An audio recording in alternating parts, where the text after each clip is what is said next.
Hi people, good morning. ఇప్పుడు time అయితే 4 అయింది. 3కే లేచి చక్కగా రెడీ అయిపోయి ప్యాక్ చేసేసి ఇక్కడికి అని అనుకుంటున్నారా, శ్రీకాళహస్తికి అయితే ప్లాన్ వేసాము. యాక్చువల్లీ లాస్ట్ వీకే ప్లాన్ వేసాము, బట్ ఈ వీక్ సెకండ్ సాటర్డే కదా, సో అన్నీ లీవ్స్ ఉంటాయి. ఇంట్లో అందరూ కొంచెం ఫ్రీగా ఉంటారు. ప్లస్ ఏదో మంచి రోజు అంట, ఈరోజు 3 ఇయర్స్కి ఒకసారి వస్తుందంట. సో చూద్దాం ఎలా జరుగుతుందో. ఇక్కడ నుంచి మా ఊరికైతే ఒక 3 hours పడుతుంది బస్లోనే అనుకుంటున్నాము. మిగతావి చూద్దాం, అక్కడికి వెళ్ళాక ఎలా ఉంటుంది ఏమి అని తప్పకుండా షేర్ చేసుకుంటాను. రెడీ అయిపోయాము, ఇంకా బస్ స్టాండ్కి వెళ్తున్నాము. ఒక 10 minutes పడుతుంది పై వాక్.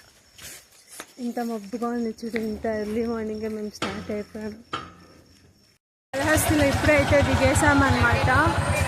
చూస్తున్నాం ఇంకా వెళ్ళేకి టెంపుల్ దారిలో అలా ఒక 2 minutes వాక్ చేస్తే టెంపుల్ వచ్చేస్తుంది బస్ స్టాండ్ నుంచి.